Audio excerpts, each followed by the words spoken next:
Developing a strategy for your organisation is one of the most important things you as an organisation can undertake. And yet it's one of those things that so often strategy fails, and it fails for a couple of reasons. It's partly that often organisations don't understand how to correctly formulate a strategy, or they fail to execute it effectively. Well, there's three key reasons as to why strategy is important. And the first of those is that it really helps an organisation take the time to get a sense of how it's performing. What are its key capabilities? Are those capabilities the capabilities they need to progress into the future? What are the weaknesses in the organisation? What do they need to look at and remedy? And what are the new capabilities they need to build in order to stay relevant into the future? Gives an organisation an opportunity to get a sense of how it's performing, getting a sense of how they're performing internally, but also how they're performing within the industry, against their competitors, but also against the broader business community. And finally, it gives them a sense of the risks. What sort of risks are out there that could affect their future growth, and how are they actually going to be able to address those risks? The second reason is that a strategy allows an organisation to identify the opportunities for growth in the future. What is going out there in the broader market space? What are the changes that are happening, whether they be political changes, social changes, or technological changes? And I guess you're looking at social media. This is a bit changing paradigm in terms of communications. How can organisations look at those changes and mitigate the risks, and find ways to grow? How can they look to grow, develop performance and sustainability for the future? And thirdly, it creates a vision and a direction for the whole organisation. It's important that all members of a team understand what the direction of an organisation is and their role in it. When you don't have a strategy, it's akin to sending your staff out into a desert to follow mirages in search of water. When staff don't know what the direction of the organisation is, they'll fly all over the place in search of some sort of answer, and most of the activities they'll undertake will not be correct. Having a vision ensures that everyone is clear about a goal and all following what the direction of the organisation is. Well, there's three key reasons that strategy fails, and the first one is formulation. If an organisation is approaching its strategy planning, its strategic planning, with the idea that this is about ticking off a box, then it's failed before it's even started. When we see organisations that fail to commit correctly to really setting up a strategic direction for the organisation, chances are it's all going to end up in the bottom drawer of the Chief Executive's office, and it's probably where it belongs because it's wrong.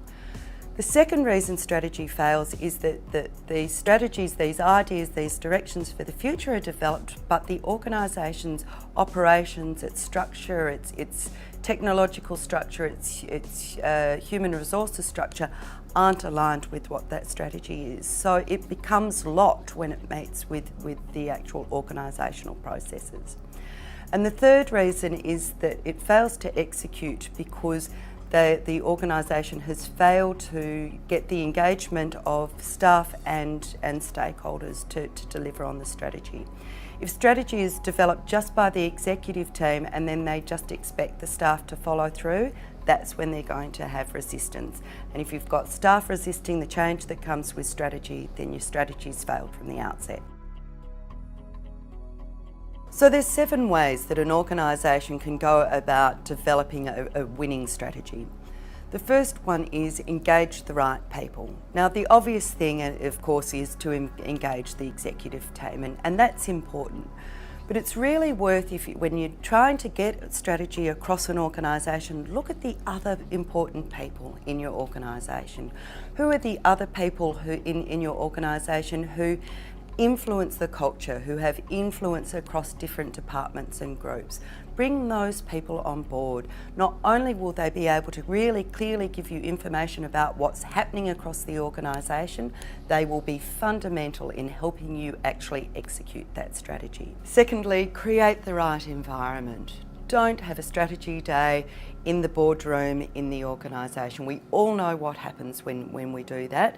Senior executives all end up getting pulled away to attend to an urgent phone call or attend an urgent meeting or put out some sort of spot fire.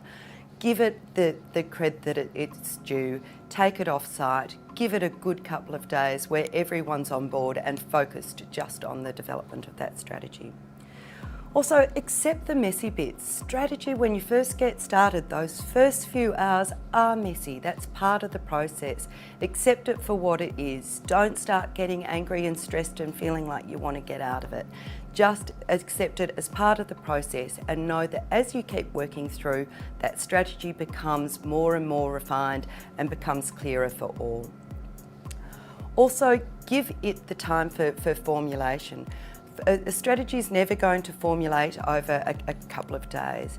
You need to get strategy from the organisational strategic plan right the way through to performance plans of individuals. So give it a good few months so that you can get it right. And finally, don't go leaving things to outside experts to do. Things like focus groups are absolutely critical for you to understand what's going out there in the marketplace and what's important for your organisation. No research company is ever going to know your organisation or your marketplace or your products like you do. Attend focus groups, listen, because you'll find some of the priceless moments, some of the great information about what's going out there in the marketplace are what you will find, not a third party. Thirdly, broaden your scope. Look beyond just competitive strategy. This is one of the key principles around Blue Ocean strategy, which is one of the new international benchmarks in strategic planning. And what it says is that when we look just at traditional strategy, which is based on competitor strategy, we start limiting our growth and profit opportunities. So look broader, look across your industries, look across marketplaces and even across time to broaden your view of the world. Because when we develop plans based on the assumptions of competitive thinking, we can often find that our ideas are outdated or even wrong. Fourthly, create business goals and objectives that are realistic, achievable and measurable. What you're looking to do must meet with your organisation and its capabilities. If we fail on these 3 points, then we've failed our strategy before we've even got started. Ensure your company's structure and processes facilitate rather than hinder the delivery of your strategy. Make sure that when you develop your strategy, you then have the processes of the organisation, from its technology to its human resources, the organisational structure, actually are designed in a way that help you deliver on that strategy. There's two modes of thought around this, and one is that strategy should meet the way that your organisation's designed. I tend to prefer it the other way around, because when you create strategy that's just for the way that it's already designed, you're already limiting yourself to the way you've been in the past. If you develop strategy and then bring the organisation online with that, you will facilitate growth and sustainability. Create a clear course of actions. Your planning doesn't finish with the delivery of the strategic plan. Every plan across every department should meet in with the strategic plan, all the way through to the performance plans of each individual. Every business unit, every individual should be part of delivering on the future direction of your organisation. If there is an activity taking place that isn't a part of that, get rid of it. It's just draining your organisation of blood. And finally, and probably most importantly, is communicate your strategy across the organisation. This is the most critical point, because this is where most strategy fails. Because while it may have been well formulated, it's failed to engage the rest of the organisation. So it's critical that every individual needs to understand what the organisational vision is, what the organisation needs to undertake, how it needs to change in order to meet that strategic vision, and what the role is of every individual in delivering on that strategy. Ensure that each individual knows their role and is measured and evaluated in clear alignment with the strategic goals. So when we engage these 7 principles, when we commit to it, when we properly formulate and execute our strategies, we really position ourselves for the future. We ensure our organisation is capable and ready to grow both now and into the future.